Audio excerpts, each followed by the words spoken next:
Hello. Let me tell you about my day. I wake up. I do things. I work out. And then I have fun time. Well, fun time includes many different things, but a consistent one is poker. Yes, Texas Hold'em, if you will. Gambling. Something pretty common nowadays. You can gamble on anything, really, unfortunately. But gambling with friends is usually a delightful time. And doing it in a responsible way is, responsible.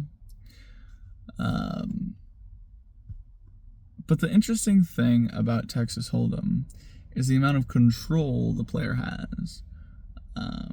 And of course, this is me arguing for why it's not wrong for me to be gambling.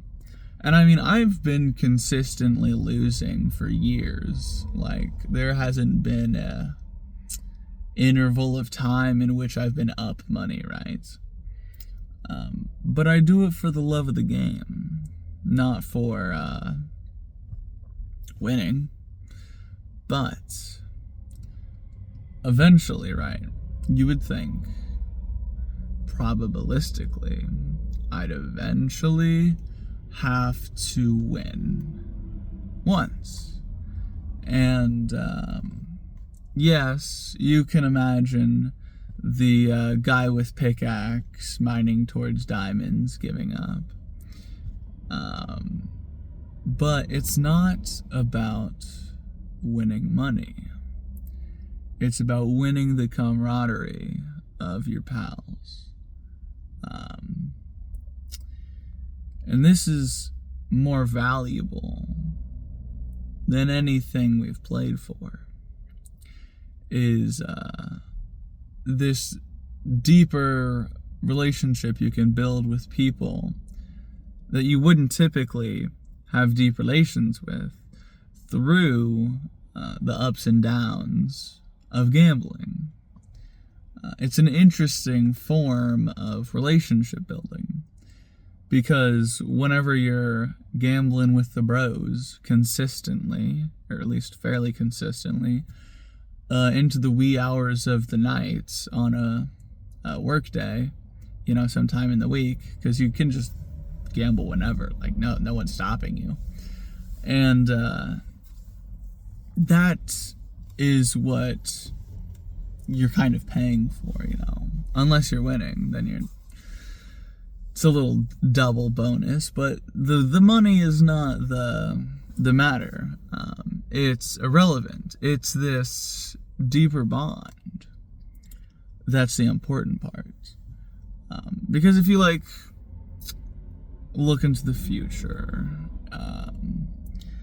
there is an interesting way the world works, it would seem, in which it is quite small. And so people of whom I've known in the past will appear just out of the blue into the present future of past me.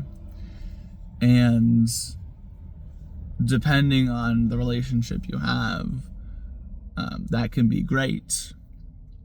Or ooh, that's bad. And the advantage of having a small poker ring is that if those people were to appear into the future, we've pretty well spent a considerable amount of hours sitting around a table. And so, even more so than they can read me for what my cards might be, they know me at a deeper level, which is interesting, even though most of those relations are surface level. Because we're not sitting around the table talking about our deepest traumas, or at least not even exchanging information that you would in like a day-to-day exchange, right? Like, oh, there's no catching up. There's gambling, poker, Texas Hold'em. That's all there is. And still, even with that very small amount of relation building, it's deeper than one would expect, because there's just a little something different about gambling with people consistently, I guess. Anyways, don't gamble. It's bad for your bank account. It's bad for your brain. It can pretty easily devolve into the most expensive vice. So don't do it. Don't even start. Don't. If there's ever an opportunity for it, don't take it. And if there's a possibility, right, of you gambling, do yourself a favor and prepare to not to, be resolute. Anyways, doodles.